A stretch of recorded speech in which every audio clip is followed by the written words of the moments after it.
Aliran permukaan, mata kuliah hidrologi, RC 184403. Pada bab 5 aliran permukaan ini, ada 5 pembahasan. Yang pertama hidrometri, yang kedua rating curve dan macam-macam tipe sungai, yang ketiga surface runoff, yang keempat base flow dan pengaruh bentuk das, dan yang terakhir hidrograf segitiga. Subbab pertama, hidrometri. Bab 5, aliran permukaan. Hidrometri adalah ilmu pengukuran air. Di dalam hidrologi, permasalahan ada pada pengukuran debit suatu sungai atau saluran. Pengukuran debit aliran sungai mempunyai banyak cara, tetapi pada prinsipnya yang diukur adalah 1. Luas penampang melintang aliran sungai di suatu titik pengukuran, atau biasa disebut juga dengan A. Dan yang kedua, kecepatan aliran pada titik pengukuran tersebut, atau biasa disebut dengan V. Cara pengukuran debit. Dari prinsip tersebut, maka dapat dilakukan 3 cara untuk mendapatkan besarnya debit dari suatu aliran pada suatu penampang sungai. Yang pertama dengan perumusan, yaitu rumus Cesi, Manning, dan Strickler. Yang kedua dengan bangunan ukur. Dan yang terakhir dengan pengukuran langsung.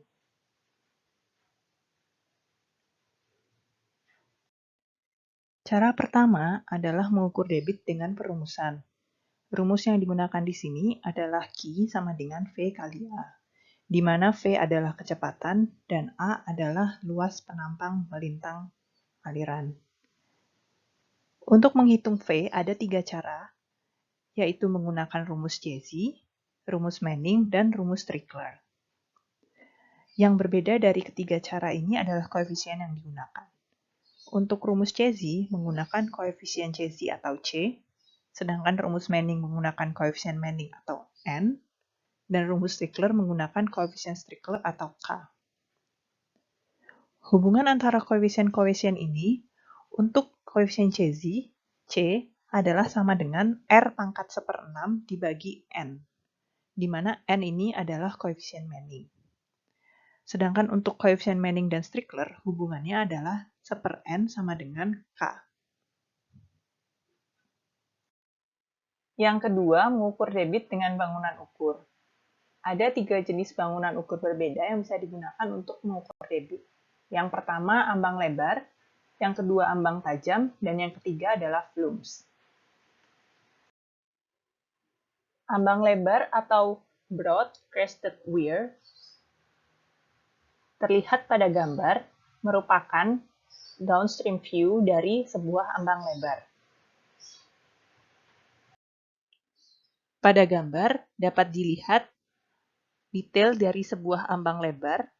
Yang menjadikan suatu ambang ini adalah ambang lebar adalah adanya L, yaitu panjang suatu ambang.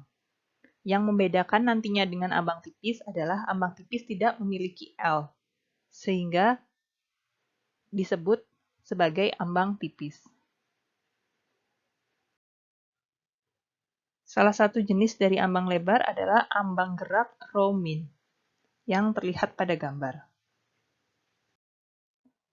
Gambar berikut menampilkan suatu upstream dari sebuah ambang, yaitu Fayoum Weir. Dapat dilihat bahwa ambang memiliki B atau lebar ambang, L atau panjang ambang, dan P yaitu adalah terjunan dari ambang. Ambang tajam atau sharp crested weir pada gambar adalah suatu contoh bentuk ambang tajam, yaitu ambang tajam persegi. Seperti yang sudah dikatakan sebelumnya, ambang ini tidak memiliki L atau panjang ambang.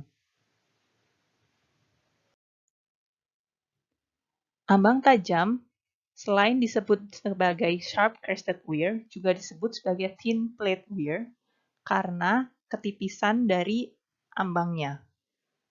Ambang tajam tidak memiliki L namun memiliki B besar dan B kecil, di mana B kecil adalah lebar ambang dan B besar adalah lebar dari saluran. pada gambar adalah contoh dari ambang tipis persegi. Salah satu contoh bentuk ambang tipis adalah Chipoletti Weir, seperti yang terlihat pada gambar. Berikut merupakan contoh gambar dari suatu sudut yang ada di ambang tajam persegi. Dapat kita lihat bahwa sudut minimumnya adalah 45 derajat, sedangkan maksimumnya adalah 90 derajat dari arah datangnya aliran. Berikut ini adalah gambar dari suatu ambang tajam segitiga dan contoh ukuran yang dapat digunakan untuk ambang tajam segitiga. Ukuran dari ambang tajam segitiga yang sering digunakan ada 3 jenis, yaitu ambang tajam segitiga dengan sudut 90 derajat, kedua ambang tajam segitiga dengan sudut setengah dari 90 derajat, dan ketiga ambang tajam segitiga dengan sudut seperempat dari 90 derajat.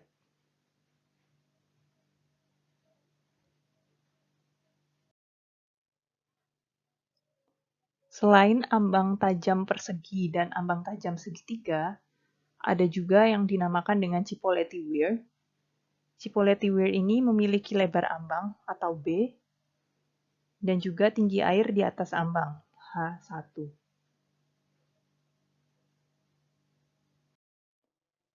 Bangunan ukur yang ketiga yang dapat digunakan sebagai alat pengukur debit adalah flumes. Kalau kalian masih ingat dengan mata kuliah mekanika fluida dan hidrolika, pasti tidak lupa juga kan dengan praktikumnya. Di salah satu praktikumnya, kalian sudah menggunakan flumes ini untuk mengukur debit.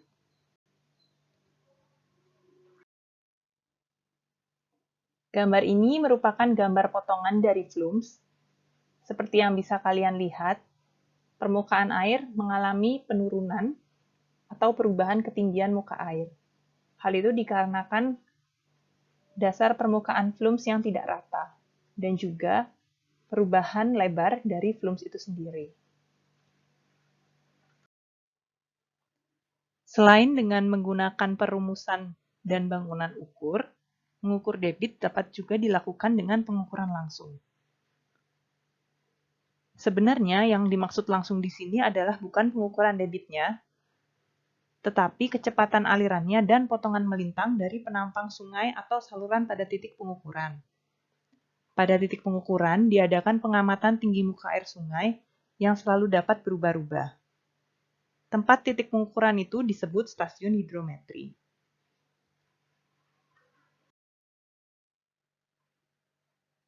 Pengukuran tinggi muka air. Luas penampang aliran dapat diketahui bila bentuk atau ukuran profil dari penampang sungai di suatu titik pengukuran sudah diketahui.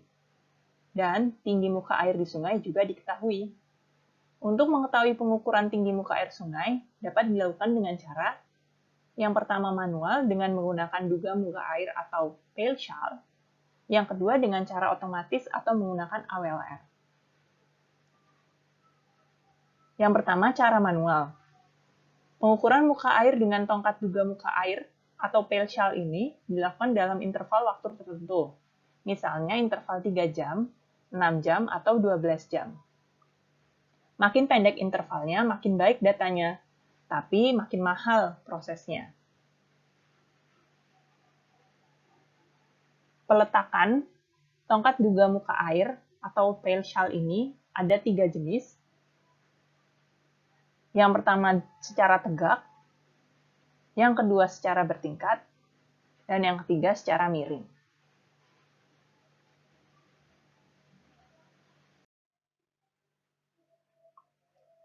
Tabel di atas ini merupakan contoh data yang didapat dari pengukuran dengan cara manual menggunakan tongkat ukur atau pail shawl.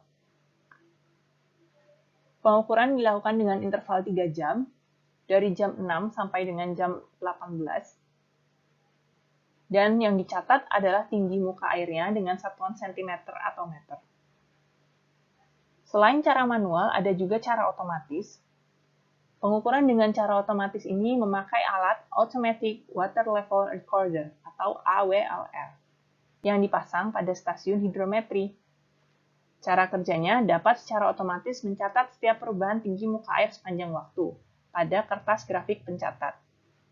Kertas grafik ini dapat diganti 1 minggu sekali atau 2 minggu sekali. Terlihat pada gambar adalah suatu stasiun hidrometri, ada intake pipes, steering well, dan di sebelah kanan ada grafik pencatatnya, penimbang, dan pengapungnya.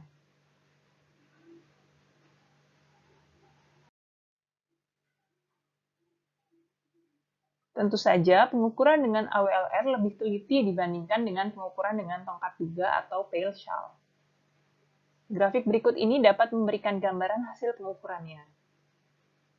Terlihat bahwa pada waktu antara dua interval pengukuran dengan AWLR dan Peil Shell tidak sama antara harga maksimum dan minimumnya. Ada harga-harga yang tidak tercatat di Peil Shell tetapi tercatat di AWLR.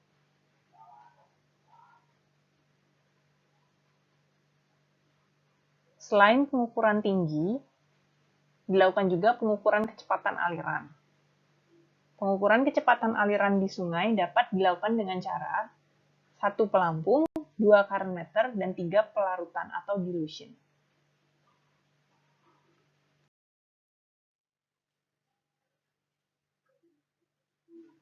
Pengukuran kecepatan dengan pelampung dipilih pada bagian sungai yang lurus dan ditentukan 3 tempat profil sungai. Kecepatan pelampung adalah kecepatan aliran permukaan pada sungai, sehingga untuk mendapatkan kecepatan rata-rata, aliran penampang sungai perlu dikoreksi, yaitu dengan faktor koreksi K, sehingga V sama dengan K dikali VP. VP ini sendiri merupakan jarak atau L dibagi dengan T atau waktu. Bila kecepatan rata-rata pada penampang A didapat dan luas penampang aliran diketahui, maka debit pada penampang A dapat dihitung, atau Q sama dengan V dikali A.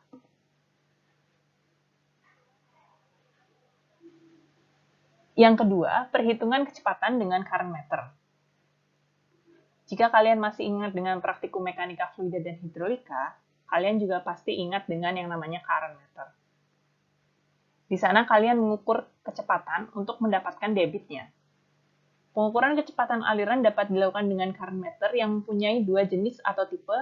Yang pertama tipe odd dengan sumbu horizontal, yang kedua tipe Price dengan sumbu vertikal. Terlihat pada gambar adalah current meter dengan sumbu mendatar atau horizontal.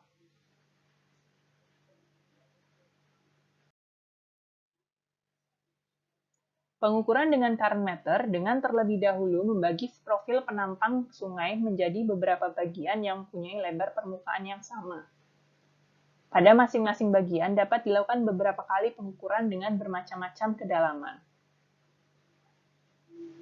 Jika pengukuran hanya 1 kali, kedalaman yang diukur adalah 0,6 H. Jika pengukuran 2 kali, kedalaman yang diukur adalah 0,2 H dan 0,8 H.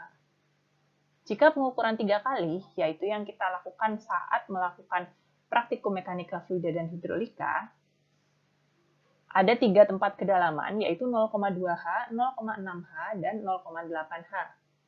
Sedangkan jika pengukuran 5 kali, maka yang dihitung adalah di permukaan, di 0,2 H, 0,6 H, 0,8 H, dan di dasar.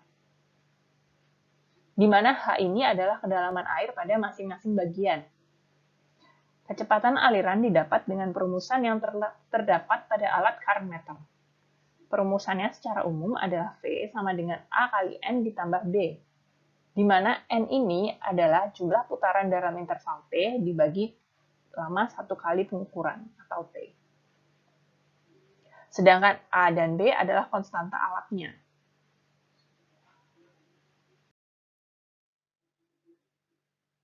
Kecepatan yang didapat adalah kecepatan aliran pada kedalaman yang dikehendaki, bukan kecepatan rata-rata pada bagian atau section.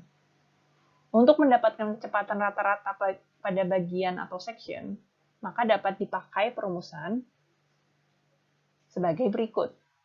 Untuk masing-masing pengukuran, rumusannya berbeda.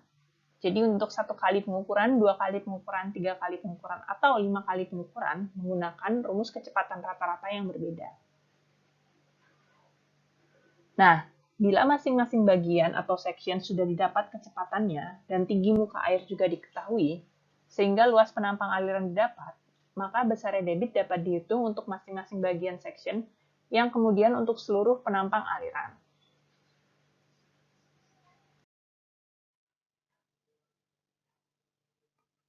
Perhitungan debit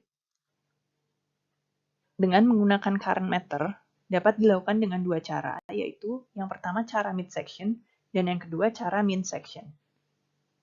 Yang membedakan di sini adalah cara untuk menghitung Q kecil atau debit per satuan lebar, atau debit per ruas, atau debit per section.